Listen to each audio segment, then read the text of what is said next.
En donde hay mucha luz, la sombra tiende a ser profunda. Goethe.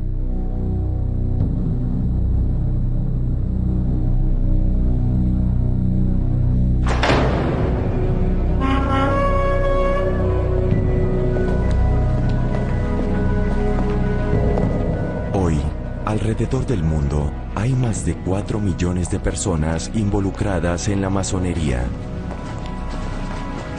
¿Quiénes son estas personas? Sus secretos nos apasionan. Su discreción despierta nuestra curiosidad. No obstante, las mismas logias han olvidado de dónde vinieron. El mayor de sus misterios ha permanecido sin esclarecer durante siglos. ¿En dónde y cómo empezó todo? ¿Cuáles son los verdaderos orígenes de la masonería?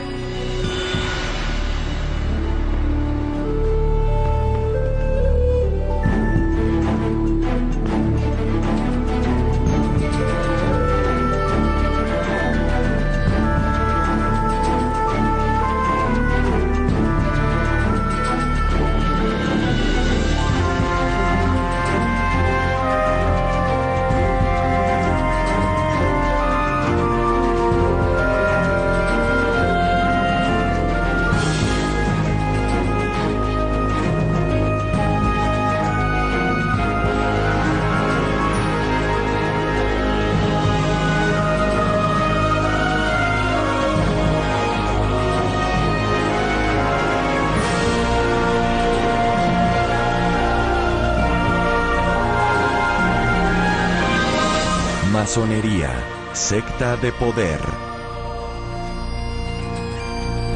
Una investigación de los orígenes de la masonería.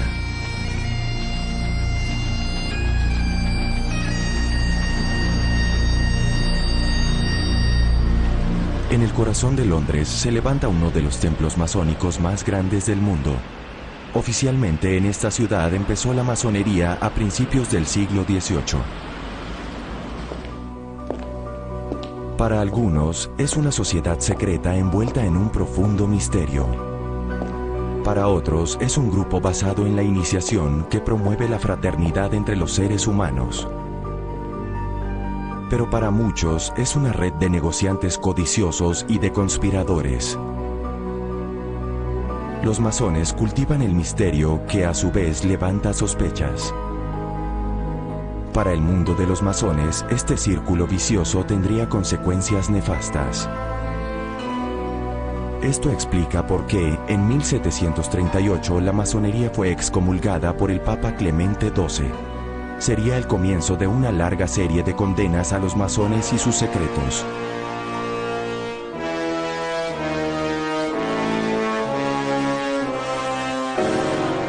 La masonería se convirtió incluso en uno de los blancos favoritos para los nazis, cuya propaganda puso al servicio del complot masónico judío con el objetivo de dominar al mundo.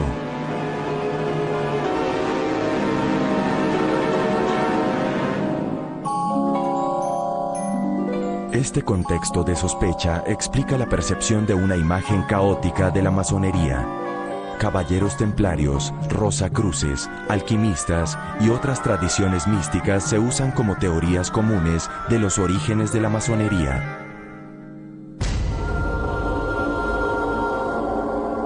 ¿En dónde está la verdad?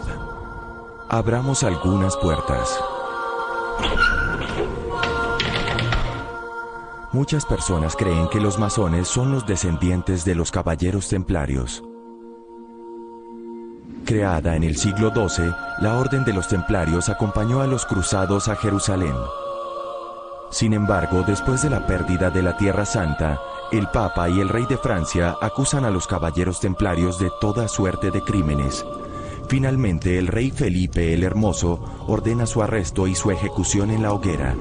Desde entonces, según la leyenda, existe un tesoro de los caballeros templarios aún por descubrir.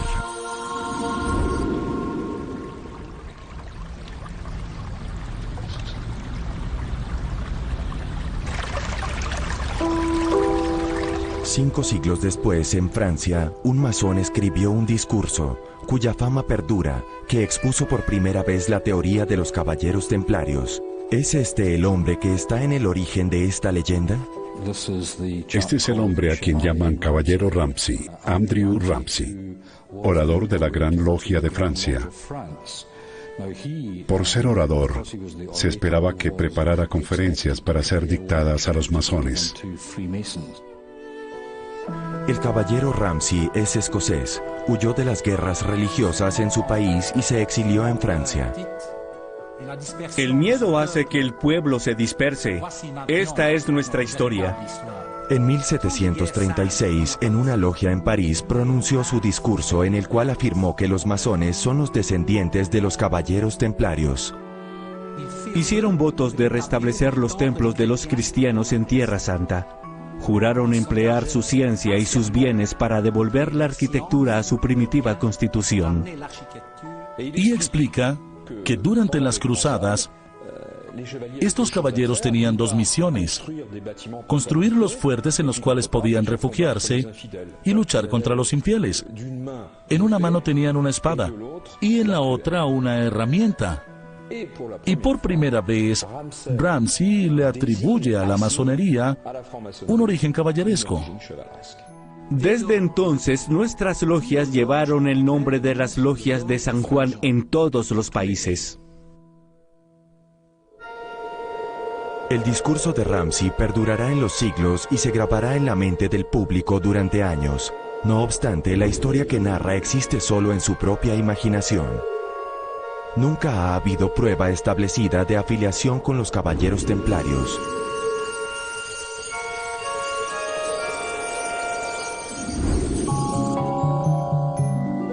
Lo mismo ocurre con todas las otras tradiciones esotéricas con las cuales se ha relacionado la masonería. Una vez fundada la masonería, con su artesanía, grados y rituales básicos, a mucha gente le pareció divertida. Sin embargo, buscan otras ramas de la mitología más que asuntos de masones. Los caballeros templarios, eso sería divertido, el Santo Grial. Ellos inventaron muchas cosas y se divirtieron, pero no tienen una verdad. En realidad la masonería no tiene nada original. Nos facilitan todo de diferentes lugares. Nuestro simbolismo lo pedimos prestado de los masones operativos al usar sus herramientas. Nos prestan el simbolismo religioso. Es la forma como lo usamos y como lo interpretamos lo que lo hace masónico. Los masones fueron exitosos en hacer muy relevantes los tiempos en los cuales vivían, los tiempos modernos de finales del siglo XVII y comienzos del XVIII, esos conocimientos antiguos, míticos y herméticos. Lograron unir la ilustración y lo mítico y producir una hermandad que atrajo a hombres de todos los estamentos. La masonería entonces no proviene de los caballeros templarios.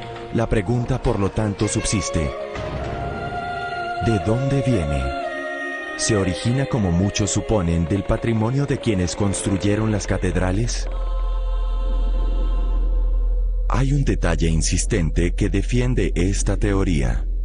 Las herramientas simbólicas usadas por los masones, tales como la escuadra y el compás, usadas por los constructores de las catedrales, ¿son los picapedreros de la Edad Media los antecesores de los masones modernos? Para un picapedrero, los proyectos de edificaciones de piedra eran escasos. Debía ir en busca de trabajo.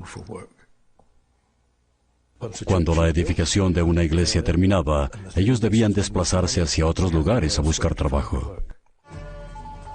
Frecuentemente viajaban grandes distancias, no estaban ligados a ninguna población o ciudad. Y esto les dio una sensación de pertenencia a un grupo.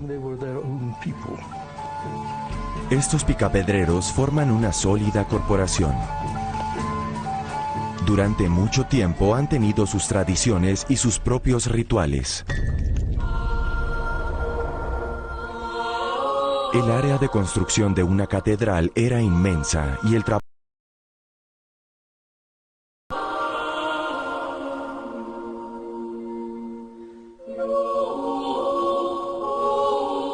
al lado norte de la edificación, los picapedreros construían un refugio de madera que permanecía en pie hasta que terminaban la obra. Lo llamaban logia. Toda la actividad giraba alrededor de este lugar. Allá se refugian de la lluvia, comen, descansan o se preparan para el trabajo del siguiente día. Pero la logia no es solamente un lugar de descanso.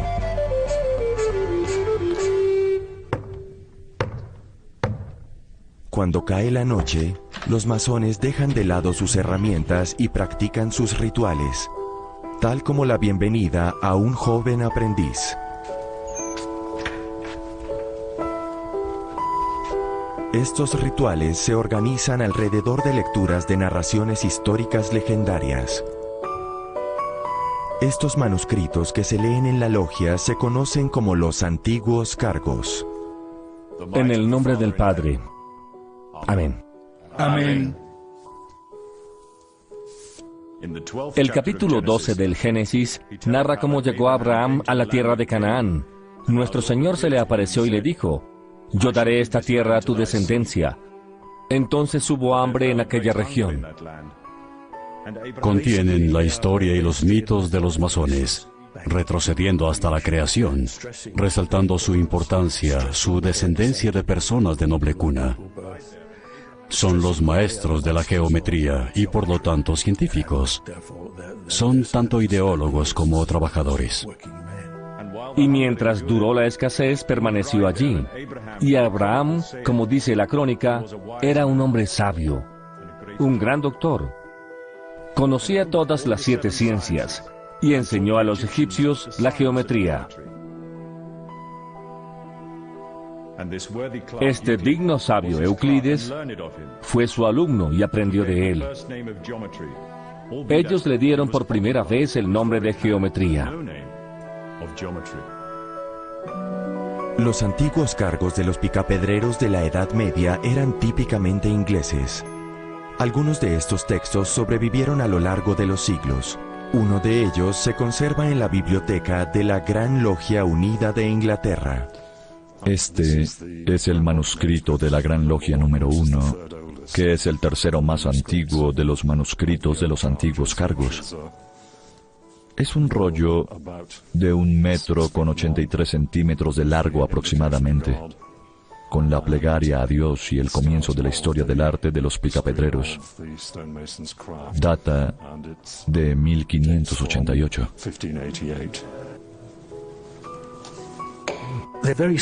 Son manuscritos muy pequeños, de pocos centímetros, cuadernillos, y parece que se hicieron para que los picapedreros los cargaran, sugiriendo viajes otra vez.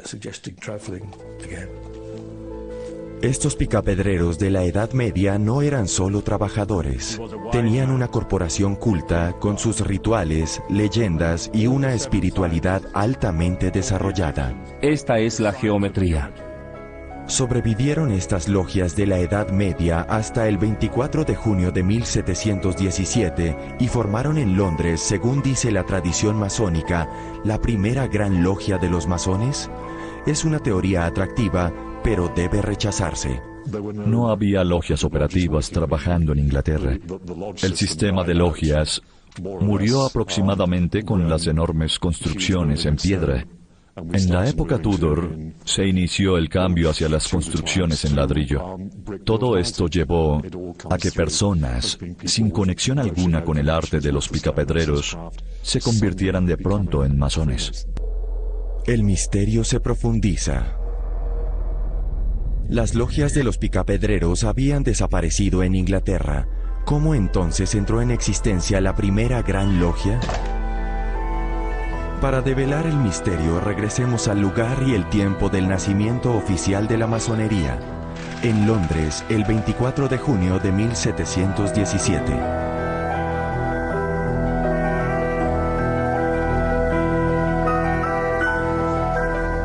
Esa noche en la taberna de Goose and Gridiron, 4 grupos de hombres que se autodenominaban logias decidieron reunirse y crear juntos lo que llamaron la Gran Logia.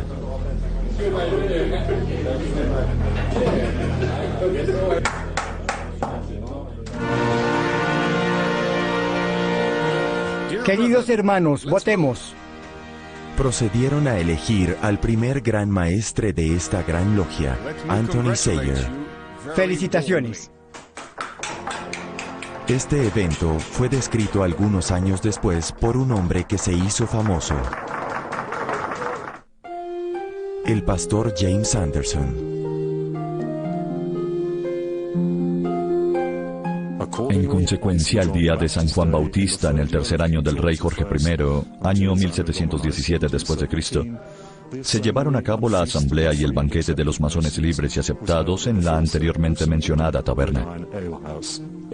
Y la paradoja es que este evento del 24 de junio de 1717 es el de la fundación, porque fue la primera vez que se creó una gran logia y que hubo una masonería organizada. Es un evento del cual no sabemos nada. No sobrevivió ningún documento, excepto un relato de James Anderson, quizá parcialmente reconstruido de 20 años después.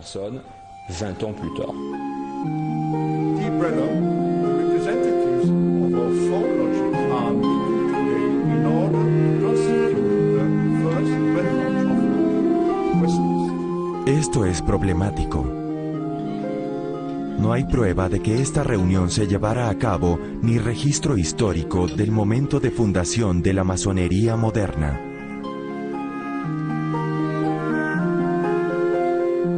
La pregunta, por lo tanto, es ¿quiénes fueron los miembros y qué hicieron? En esa época, la Gran Logia de Londres reunió personas de origen modesto, pequeños tenderos, comerciantes, artesanos, gente humilde. Finalmente, el modelo reproducido es el de la hermandad. La hermandad está muy extendida en Europa desde el siglo XI. En la Edad Media la vida es muy dura. No hay sistema de bienestar social. No hay nada para ayudar a los trabajadores y a sus familias en tiempos difíciles. Estas personas, por lo tanto, decidieron poner dinero en un fondo común y ayudarse unas a otras. En Londres, en 1717, estas pequeñas organizaciones llamadas logias todavía tenían la función de apoyo mutuo.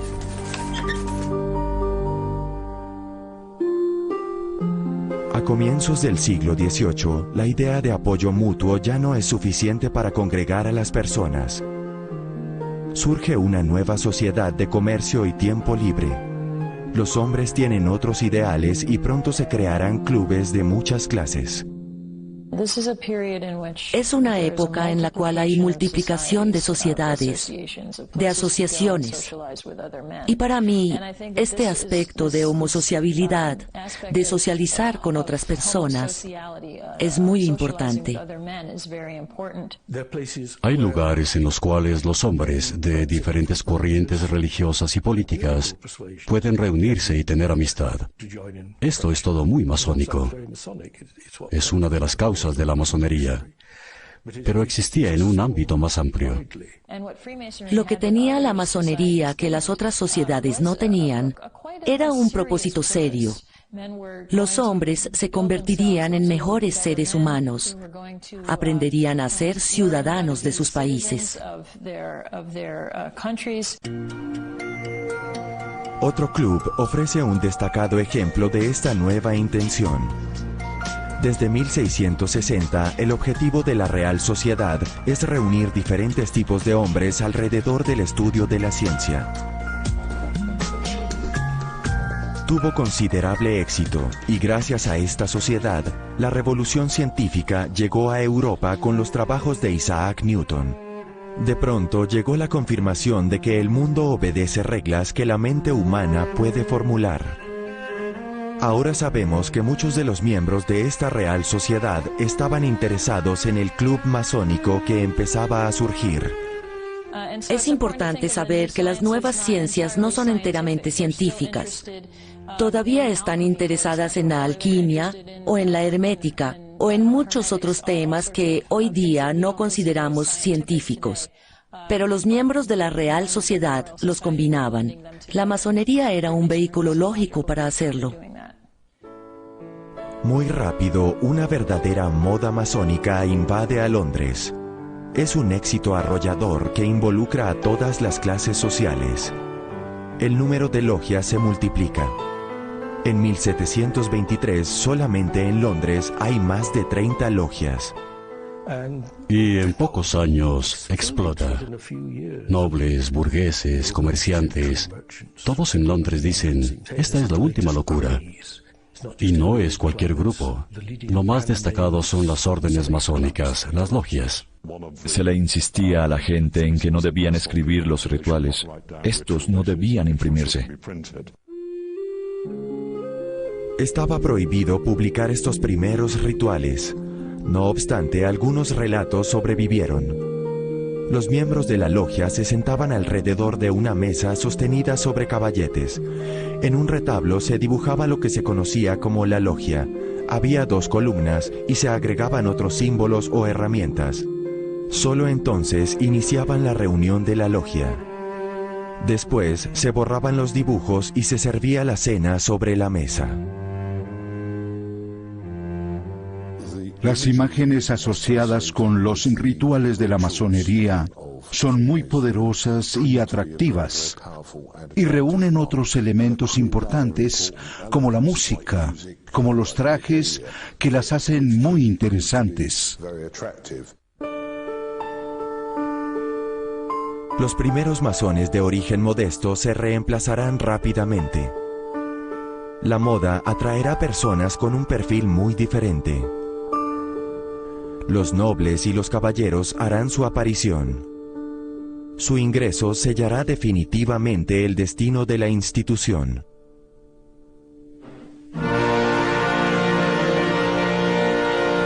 Escasamente 2 años después de su creación, la Gran Logia de Londres y Westminster tiene un nuevo gran maestre, Jean-Théophile Desaguliers.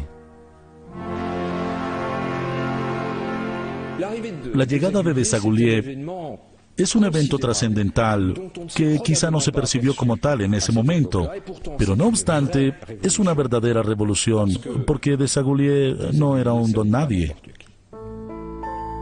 Jean-Théophile Desaguliers salió de Francia con sus padres cuando era niño. Estos protestantes huían de la persecución después de la revocación del Edicto de Nantes. Hará una brillante carrera.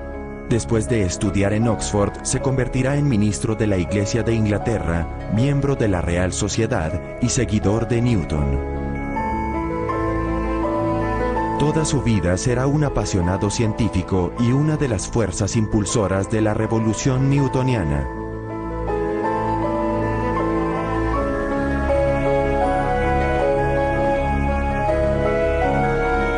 La Real Sociedad de Londres ha tenido miembros famosos tales como Charles Darwin. Es la primera organización que incluye la experimentación como centro de la investigación científica. Keith Moore es el guardián de la memoria de la venerable entidad. Desaguliers dejó su sello en la institución. Estaba en el centro de una red de personas interesadas en la ciencia. Pero no solo en la ciencia. Hablaba francés muy bien, latín y dictaba conferencias en 3 idiomas. Por lo tanto, su esfera de contacto no era solo británica, se extendía al continente también. Los trabajos de Desaguliers se conservan meticulosamente en la Real Sociedad. Estos archivos originales dan testimonio del medio científico en el cual vivió y trabajó. Aquí tenemos un informe de algunos de los experimentos de luz y color de Isaac Newton, llevados a cabo por Desaguliers en la Real Sociedad. Desaguliers repetía los experimentos de Newton. Aquí tenemos luz blanca descompuesta en sus partes constituyentes, rojo, naranja, amarillo, verde, y aquí en orden inverso.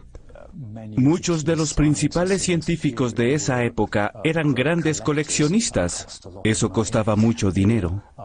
O en el caso de alguien como Desaguliers, necesitaban sumas considerables de dinero para costear experimentos y equipos. Se dice que su casa estaba llena de ellos. Los necesitaba para sus experimentos y para los cursos que dictaba en conferencias públicas. Era un gran divulgador de la ciencia y la filosofía newtoniana. Entró al clero para conseguir ingresos. La Real Sociedad le ayudó en términos de proyectos de ingeniería, y los círculos de la masonería también le permitieron ganarse la vida por medio de financiación. Al igual que muchos otros científicos o artistas de su época, Desaguliers usó la masonería como red y conexión profesional para conseguir los medios necesarios para sus experimentos. En los 2 años siguientes, bajo su evidente ascendiente, una clase social completamente nueva entraría a la logia. Primero, personas pertenecientes a la burguesía, luego a la nobleza, con frecuencia a la comunidad científica. Y finalmente, y como culminación de su trabajo, en 1721 impulsa la elección como Gran Maestre de la Gran Logia de Londres del Duque de Montagu, en ese momento el hombre más rico de Inglaterra. Este hecho es irónico. Los masones afirman que en la logia masónica todos son iguales, todos están en el mismo nivel.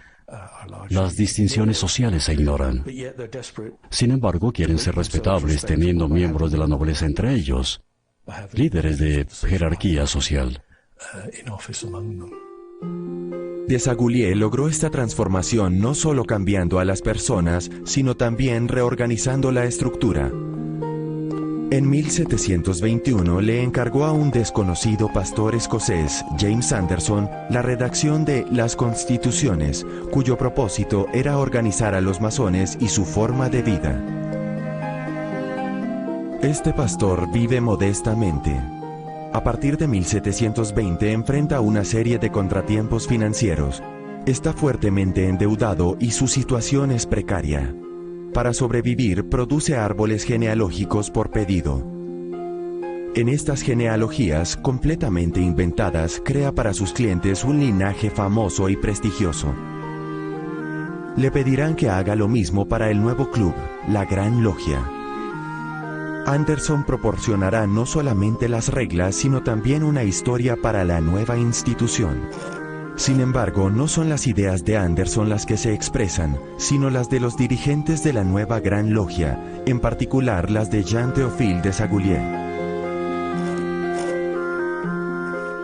Todo lo que escribía lo revisaba un comité. Estaba autorizado antes de publicarse. Así llegaron a existir las famosas Constituciones de Anderson. Para respaldar sus relatos, Anderson profundizó en las historias de los picapedreros de la Edad Media, incluyendo desde luego los famosos antiguos cargos. Era un erudito en masonería, uno de los primeros, porque investigó documentos antiguos y los interpretó para sus contemporáneos. De ese momento en adelante, nos referimos a las Constituciones de Anderson. Quizá fue el texto más importante producido en la masonería. Su influencia fue enorme. Fueron traducidas a francés, alemán, italiano, a principios de la década de 1730, cuando la Gran Logia surgió en Europa y en el territorio que luego sería Estados Unidos de América. Anderson ligará a los miembros del nuevo club masónico de Londres con los picapedreros de la Edad Media. Anderson inventa un nexo con los picapedreros, pero afirma que los verdaderos antecesores de los masones son los varios sucesivos líderes del mundo desde Adán. Esta mentira es de hecho política. En esta forma crea legitimidad para los nuevos líderes de la logia, quienes son también la clase dirigente de la sociedad inglesa. El trabajo de Anderson es muy importante para establecer la autoridad moral de esta nueva organización. Si quisieras pertenecer a un club que se estableció la semana pasada,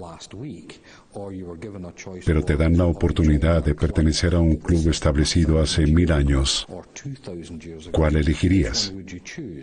La tendencia natural es elegir el más antiguo, no el más nuevo.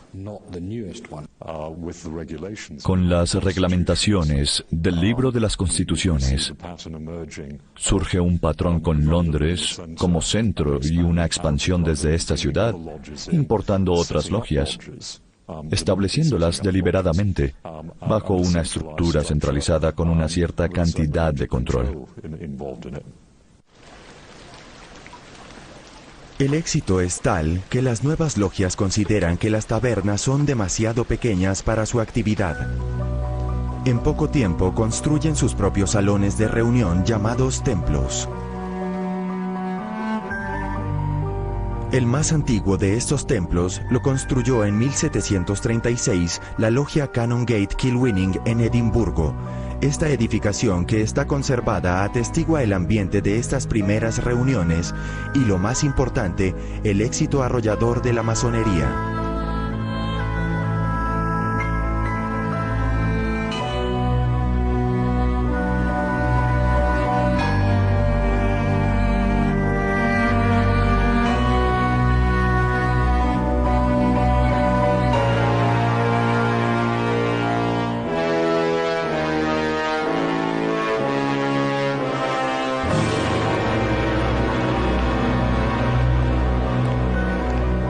Los artífices de este éxito son un pastor escocés y el hijo de un refugiado francés.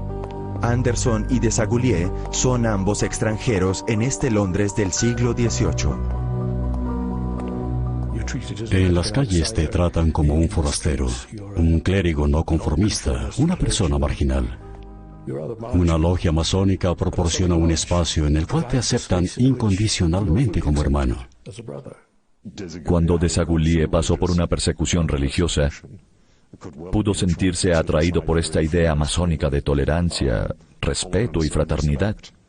Ya lo dice Anderson en sus escritos, la masonería es el centro de unión para reunir a quienes de otra manera hubieran estado siempre a una distancia perpetua. Inglaterra y Escocia se unieron recientemente en un solo reino, después de años de guerra civil, de caos político y religioso. Parece que es posible una paz precaria. Sin embargo, los escoceses no eran muy populares en Inglaterra en ese tiempo. ¿Por qué eligió Desaguliers a un escocés para redactar sus constituciones? La explicación está tal vez en un viaje profesional que Desaguliers hizo a Escocia unos meses atrás. En Edimburgo conoce una misteriosa institución, la logia Capilla de Mary. ¿Era esta una logia masónica igual a las de Londres? Desaguliers encuentra un lugar que usa símbolos de construcción masónicos que le son conocidos. Y lo más importante, parece ser mucho más antigua que cualquiera de las logias inglesas. La logia Capilla de Mary todavía existe y tiene actas de sus reuniones de siglos atrás. Excepcionalmente, Ewan Rutherford y Joseph MacArthur, ambos miembros de esta logia, aceptaron que se filmara por primera vez el informe original que registra la visita de Desaguliers hace 300 años.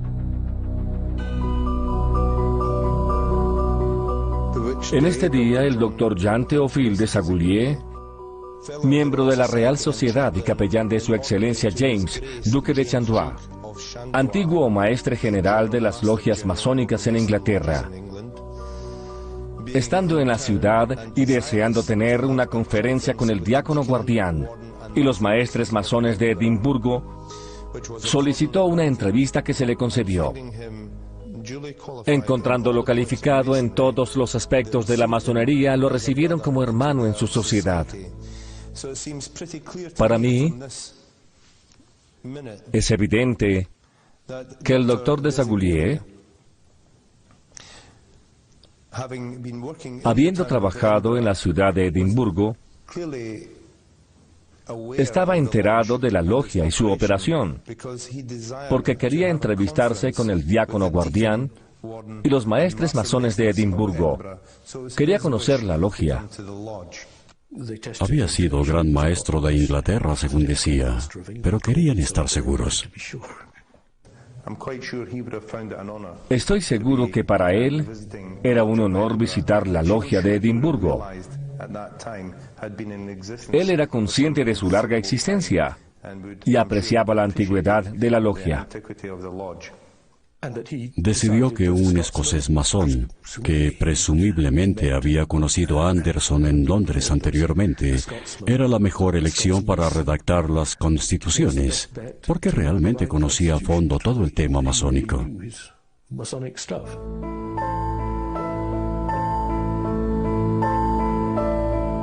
Las circunstancias de la fundación oficial de la masonería en Londres se hicieron más claras. Para empezar, existieron las pequeñas organizaciones de ayuda mutua. Posteriormente, la nobleza y los caballeros interesados en la ciencia y en una búsqueda de dimensión espiritual asumieron el control. Finalmente, Desaguliers usó la masonería para crear una institución y darle reglas y una historia. Los rituales masónicos ligados a los picapedreros se conocieron esencialmente por medio de la investigación de Anderson, por una parte los antiguos cargos ingleses y por la otra un cierto número de tradiciones escocesas. Estas tradiciones son legado de las logias de los comerciantes escoceses, las cuales, como la Capilla de Mary, existían de tiempo atrás. Y aquí tenemos un nuevo misterio para develar. ¿Quiénes son estos masones escoceses que precedieron a los clubes de Londres por más de 100 años?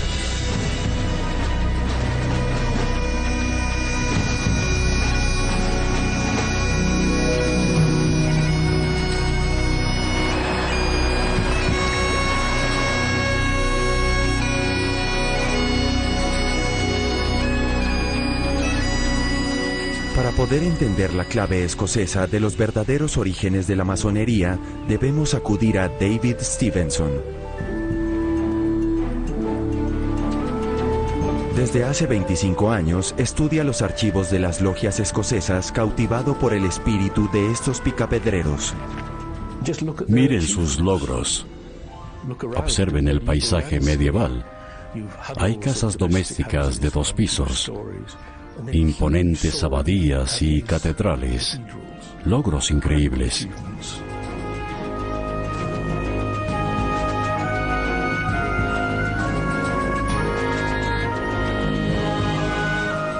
Los masones dicen, somos los verdaderos arquitectos. Dios creó el universo. Nosotros creamos las edificaciones de Dios sobre la tierra. Él fue constructor. Nosotros también lo somos. Estos picapedreros escoceses conocerán un profundo cambio. Un personaje enigmático provocará una revolución en el gremio. El rey Jaime VI nombra a William Shaw maestro de obras a finales del siglo XVI. En Escocia lo llamamos el padre de la masonería moderna. Y la razón de este apelativo es que sabemos que algo ocurría en el gremio de los picapedreros aquí en Escocia. Llegó William Shaw, el servidor civil, el empleado de la corona, y entonces todo cambió. William Shaw tomará su trabajo muy en serio. Reorganizará las logias escocesas, las cuales hasta entonces no tenían reglamentación. Y para hacerlo en 2 años, escribirá 2 textos fundamentales que llamamos Estatutos de Shaw. Los Estatutos de Shaw son 2 textos legales aprobados en 1598 y 1599 por la Corona de Escocia. Por primera vez, estos textos organizan a los masones escoceses en entidades llamadas logias y los somete a obligaciones administrativas. En Edimburgo, William Shaw le confiere a la logia Capilla de Mary el título de la logia más antigua del país. Ewan Rutherford y Joseph MacArthur están listos para mostrarnos sus más preciosos manuscritos. Estos son los 2 primeros libros de actas de la logia de Edimburgo, Capilla de Mary número 1. Este registro comienza en 1598. Es la primera vez que este documento se muestra al público. Este es el primer estatuto de Cho. Y como pueden ver, está inscrito por William Cho, maestro de obras. La gran diferencia entre la logia de Edimburgo y cualquier otra logia es que tenemos registros que se remontan 400 años atrás a 1599, y al comienzo de nuestro libro de actas están los estatutos de Cho. Estos fueron inscritos en nuestro libro por William Cho. La espléndida medida de William Cho fue insistir en que cada logia tuviera un secretario que llevara registros escritos completos. ¿Qué más podría pedirle un historiador? Empiezan a fijar tarifas específicas de admisión. Hacen las cosas en forma más ordenada. Entonces, mirándolo en ese sentido, inventó la masonería moderna al formalizar las reuniones. Los estatutos de Cho también consolidan una antigua costumbre de los picapedreros, la palabra del masón. Dependiendo de la posición, de los niveles alcanzados, de las habilidades adquiridas, se asignaba al masón una palabra determinada o un apretón de manos. Según los estatutos de Cho, es la costumbre en las logias escocesas en esa época. Un maestre masón no tiene ninguna autorización para darle empleo a un trabajador que se lo solicite, si éste no le da su clave. Y esa clave es la palabra del masón. Por último, estos estatutos tienen otro aspecto fascinante. Unas pocas palabras cargadas con significado e historia tomadas de una espiritualidad especial, el arte de la memoria. Concebía un medio mediante el cual los picapedreros pudieran guardar sus secretos. Sabía que eran analfabetas, que no sabían leer ni escribir. Entonces les dijo, durante el año cada uno debe memorizar algo. Cada año se pondrá a prueba su habilidad para recitarlo en la logia, frente a los demás.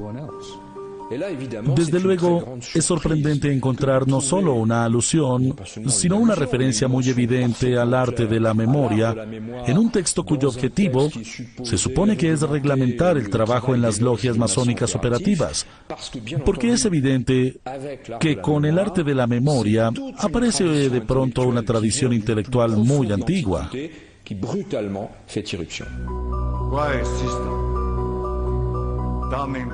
El arte de la memoria es una técnica de memorización muy antigua. En el pasado la usaban los tribunos griegos y romanos para memorizar discursos muy largos. La originalidad de este método es que se basa enteramente en la imaginación. Consiste en imaginarse un edificio, entrar y recorrerlo, visualizar, inspeccionar y memorizar varios objetos y lugares del edificio. Y mientras se hace este recorrido, fijar una idea sobre la cual se quiera hablar, en cada lugar, en el debido orden. Y cuando llegue el momento del discurso largo, volver a recorrer el edificio en la mente y sacar las ideas de los lugares y objetos. Es probable que el arte de la memoria se usara en la logia para memorizar los rituales. Esta técnica también les permitió a esos comerciantes construir dentro de sí una casa y un templo. Al recorrer el templo, hacían un viaje interior. En otras palabras, William Cho animó a sus comerciantes a desarrollar su propia personalidad. Sabía que había algo en las logias de los picapedreros que valía la pena conservar. Esto, desde luego, plantea la pregunta: ¿cómo supo que era lo que quería conservar? Y creo que la respuesta es sencillamente que era miembro de la logia. Creo que fue el primer masón. William Shaw murió en 1602, escasamente 3 años después de la publicación de sus textos. Sin embargo, su sistema de logias siguió funcionando. Y probablemente aquí podamos llegar a la clave del misterio de la historia de la masonería.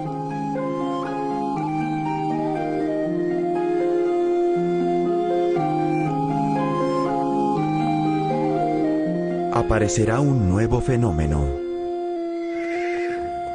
Las logias de los picapedreros aceptarán en su seno, de cuando en cuando, hombres que no pertenecen a su orden. A estos recién llegados se les dirá masones caballeros.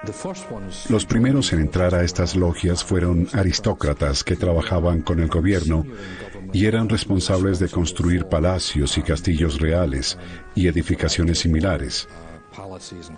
Entonces había una conexión entre los picapedreros y estos aristócratas, una conexión de trabajo. Llegaban, hacían su iniciación y nadie volvía a verlos en la logia. No querían pertenecer a la organización, solo tenían curiosidad por los secretos y los rituales. La función de los masones caballeros en la historia de la masonería fue fundamental. Uno de estos masones caballeros ilustra perfectamente la actitud de estos hombres. Sir Robert Morey, iniciado por una ironía de la historia, la logia Capilla de Mary. Era intendente general del ejército escocés que sitiaba a Newcastle. Varios miembros de la logia de Edimburgo estaban claramente involucrados con el ejército y lo aceptaron como miembro de la logia. El rey dijo de Robert Morey que era un hombre que tenía su iglesia propia. Era un hombre muy creyente. Tenía también una masonería con sus propias creencias. En el momento de su iniciación, Robert Morey recibió una marca de masón, una señal, el pentáculo. La marca de masón es una antigua tradición de los picapedreros. Cada uno debía marcar su piedra para recibir su salario. Morey se identificará con esta marca toda su vida. La usará en documentos y en las cartas que dirige a sus corresponsales. No eligió una marca al azar. Eligió un pentáculo, que es un emblema muy antiguo, con mucho significado simbólico. Aprendió suficiente en esa sola reunión para poder moralizar con su marca de masón por el resto de su vida, sin volver jamás a la logia. Luego se convirtió en la fuerza principal tras la fundación de la Real Sociedad. ¿Puede todo esto atribuirse solo al azar? Encontramos a Robert Morey otra vez en Londres 50 años antes de la creación de la Gran Logia. Y es él quien se convierte en una de las figuras claves de la fundación de la Real Sociedad. Debido a la influencia de Morey con la familia real inglesa, la Real Sociedad obtuvo sus cédulas reales y su nombre. Fue un personaje muy importante desde 1660 en adelante. También se dice que era masón. Su filosofía era, llámese masónica o no, la tolerancia y la igualdad entre los hombres, de todas las clases y creencias. Esto se convirtió en una de las características principales de la Real Sociedad. No se discutía por religión o política, se socializaba y se hablaba de ciencia.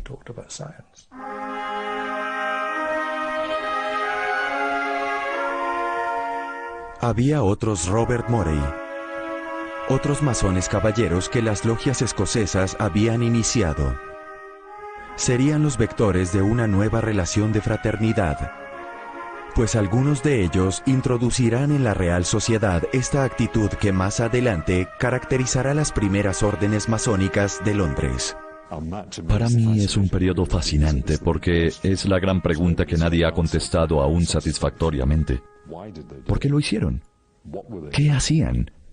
Creo que la respuesta más cercana es una idea que se ha venido desarrollando durante los últimos 30 o 35 años. Buscaban una manera de salvar la distancia, de resolver las dificultades religiosas y políticas. Querían unir a la gente. ¿Se puede pensar en que estos caballeros y los picapedreros escoceses que los recibieron eran masones? ¿La masonería la inventaron los escoceses en el siglo XVI o los londinenses en 1717? Los escoceses creen que empezó en su país. Los ingleses creen que en Inglaterra. El problema son las palabras operativa y especulativa que se aplican a la masonería. Y la creencia es que solo la forma especulativa podría ser una forma válida. Y todo esto parte desde la ideología sobre la cual se establece la Gran Logia. Es asunto de definición. Cuando hay logias con iniciaciones masónicas, con miembros que no son picapedreros, para mí es una masonería. A finales del siglo XVII, cuando ni siquiera se hablaba de masonería, ya existían los masones, incluso antes de que existieran las logias. Esta es nuestra historia. Las interrelaciones humanas, lejos de las vicisitudes de la guerra y el conflicto, favorecieron la aparición de un nuevo eslabón, la fraternidad. El simbolismo de la orden masónica, por accidente histórico, sirvió como base sobre la cual se trasplantó una necesidad de contacto humano sin rótulo particular. Esta es una necesidad humana que siempre ha sido parte de la historia del hombre. Con su mitología, la masonería quería ilustrar la imagen de la construcción interna del hombre. En su propósito de elevar al hombre de la tierra hacia el cielo, la masonería inculcó una nueva espiritualidad, cuya fuerza provino de las interrelaciones humanas. Muchos diferentes elementos se unieron para crear la masonería. Los picapedreros escoceses, los antiguos cargos ingleses, el auge de los clubes londinenses y la creación de organizaciones de mutua ayuda.